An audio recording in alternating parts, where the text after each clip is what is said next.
మహాభారతం సులభ శైలిలో మాయా జూదం. మామయ్య, పందెం లేకుండా ఆట రక్తి కట్టదు. పోనీ ఈ ఆటలో మన ఐశ్వర్యం కొంత మేరకు మా ధర్మరాజు అన్నయ్యనే గెలుచుకొని వారు పందెం పెట్టకపోయినా నీ పక్షాన నేను పందెం కడతాను అన్నాడు దుర్యోధనుడు. దుర్యోధన, మానధనుడైన వాడు ఎవ్వడూ ఇటువంటి ఆట ఆడడు. అన్ని సంపదలలో నిన్ను మించిన ధర్మరాజు నువ్వు పందెం కట్టగా తాను ఊరికే ఎలా ఆడగలడు అని అన్నాడు కర్ణుడు. కర్ణ, మా అన్నయ్య సంపదలతోనే కాదు, ధర్మంలో కూడా అందరినీ మించినవాడు. జూదమాడడం అధర్మం. ధర్మరక్షకుడైన ప్రభువు అధర్మం చేపట్టడం జరగదు. ఇక ఇంతటితో ఈ ద్యూత ప్రసక్తి విడిచిపెట్టండి అన్నాడు అర్జునుడు కొంచెం తీవ్రంగా. ఉబుసుపోకకు ఏదో కాలక్షేపం చేద్దామని పెద్దవాణ్ణి సరదా పడితే ఈ చిన్న విషయానికి ఎన్ని రాద్ధాంతాలు తెచ్చారయ్యా. ఏం ధర్మరాజా, నా కోరిక తీరుస్తావా లేదా అని అన్నాడు శకుని చిరునవ్వుతోనే. మామయ్య, అర్తుల కోరికను కాదనడం ధర్మరాజుకు తెలియదని నీకు తెలియదా? కానీ తమ్ముళ్లకు భయపడి ఏదో ఆలోచిస్తున్నట్లున్నాడు అన్నాడు దుశ్శాసనుడు. దుశ్శాసన, ధర్మభూషితుడైన యుధిష్ఠిర మహారాజు ధర్మహానికి తప్ప మరేదానికి కూడా భయపడడు. అన్నయ్యను ప్రేమించడం, పూజించడం వరకే ఆ మహనీయుని తమ్ములమైన మా నలుగురికి తెలుసు. కానీ భయపెట్టడం మాత్రం ఎంతవరకు తెలియదు. ఈ సంగతి నువ్వు జీవితాంతం జ్ఞాపకం ఉంచుకోవడం చాలా అవసరం సుమా అన్నాడు సహదేవుడు దెప్పి పొడుస్తూ.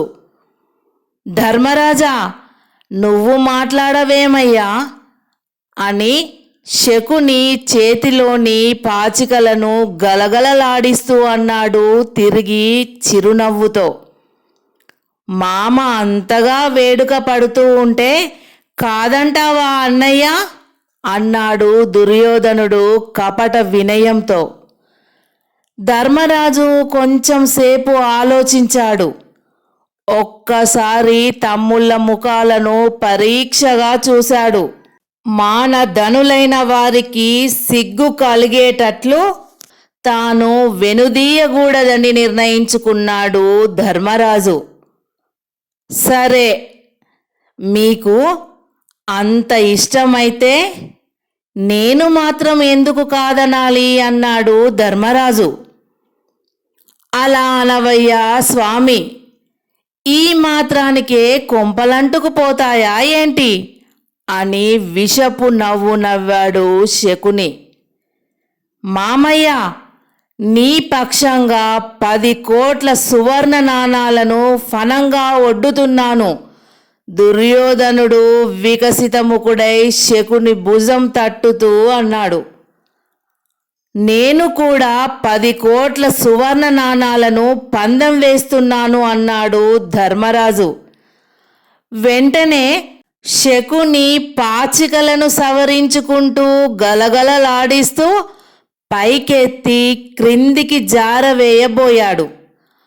అదే సమయంలో ఆ మందిరాంతర్భాగం ప్రతిధ్వనించేటట్లు ఆగు శకుని ఆగు అంటూ గంభీర కంఠస్వరం ద్వారం దగ్గర నుండి బిగ్గరగా వినిపించింది. శకుని ఉలిక్కిపడి చెయ్యిని అలాగే పైకి పెట్టుకొని ఉండిపోయాడు. ఆ పాచికలను క్రిందికి జార విడిచావా, నీ మేనల్లుండ్లా 100 జీవితాలకు త్రిలోదకాలు విడిచిన వాడివవుతావు, జాగ్రత్త అంటూ విదురుడు కాలాగ్ని రుద్రుడై గబగబా అడుగులు వేస్తూ అక్కడికి వచ్చాడు. ఏయ్ బడుగు బడుద్దాయ్, ఏమిటి నీ తిక్కవాగుడు? తగుదునమ్మా అని పిలవని పేరంటానికి నిన్నెవరు రమ్మన్నారు?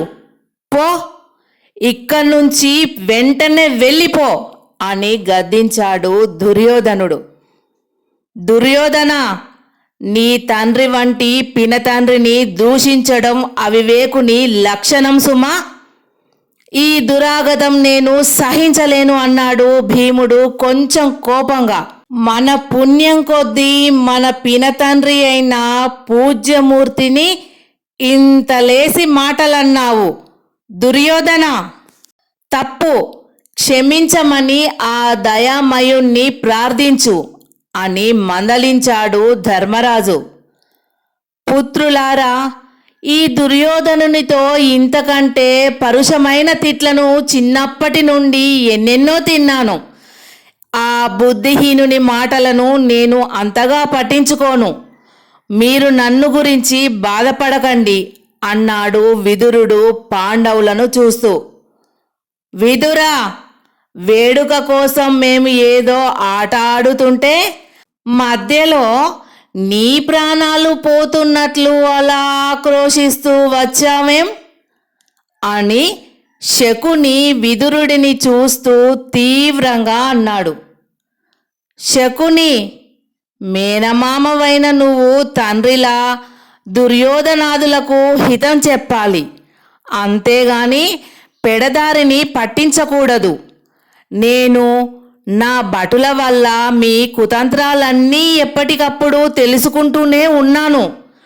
ధర్మమూర్తులైన నా చిన్నన్న కుమారులను నీతిగా విరోచితంగా ప్రతిఘటిస్తే ఒక్క శకుని, కర్ణ, దుర్యోధన, దుశ్శాసులే కాదు, ఇటువంటి దుష్ట చతుష్టయాలు కోటాను కోట్లు ప్రతికక్షకులై నిలిచినా నేను కలత చెందను. కానీ ఇది నీతి లేని పని, నీచులు చేసే పని. ఇప్పుడు నువ్వు ఆడబోయేది మామూలు పాచికలాట అని భ్రమపడుతున్నావు గాని పాండవ కౌరవ జీవితాలతో ఆడే చెలగాటమన్న సత్యం చక్కగా గుర్తుంచుకో. నా ప్రాణాల మాటకేం గాని భవిష్యత్తులో మీ అందరి ప్రాణాల భద్రతలను చూసుకోండి అన్నాడు విదురుడు శకునిని తీక్షణంగా చూస్తూ. వెంటనే దుర్యోధనుడు ఏదో అనడానికి ప్రయత్నిస్తూ విదురుడిని తీవ్రంగా చూస్తూ ఉండడం గ్రహించి, దుర్యోధన, ఆవేశపడకు, ఈ పూజ్యుడు మన అందరి హితవు కోరేవాడు అని ధర్మరాజు తిరిగి విదురుని వైపు తల త్రిప్పి ఇలా అన్నాడు. తండ్రి, అన్ని ధర్మాలు తెలిసినవారు మీరు. సాటివాడు ఆహ్వానిస్తే అంగీకరించి క్షత్రియుడైన వాడు ద్యూత క్రీడ నుండి మరలడం మరణం దగ్గరికి నడవడం వంటిదే. ప్రొద్దుపోకకు ఆడే ఈ ఆటలో మీరు ఊహించినంత దుష్పరిణామాలు ఏవి జరగవని నా నమ్మకం. దయచేసి మీరు కూడా కొంచెం సేపు అలా కూర్చుని వేడుక చూస్తూ ఉండండి. ఈ విషయంలో మీ మాట తిరస్కరిస్తున్నట్లు బాధపడకుండా మీ కొడుకుల ముచ్చట తీరుస్తున్నట్లుగా సంతృప్తి పడండి అన్నాడు ధర్మరాజు. ధర్మరాజు మాటలను వినగానే విదురుడు ఆశ్చర్యపోయాడు. కాలగతిని నిందించుకుంటూ కొన్ని క్షణాలు మౌనంగా ఏదో ఆలోచించాడు. అయితే ఈ ద్యూత క్రీడ ఇలా రహస్యంగా ఏకాంతంగా సాగకూడదు. ధర్మమూర్తులైన భీష్మ ద్రోణాదులు ఉన్న సభా మధ్యమంలోనే జరగాలి. అక్కడైతే ఏ అన్యాయము జరగడానికి వీలు ఉండదు అన్నాడు విదురుడు. శకుని చూపులతోనే తన ఆజ్ఞను అందించాడు దుర్యోధనునికి. అఘోరించావులే గాని అక్కడికే వస్తున్నాం పద శనిగ్రహమా అని అక్కసునంతా విదురుని మీద వెళ్ళగ్రక్కి లేచాడు దుర్యోధనుడు.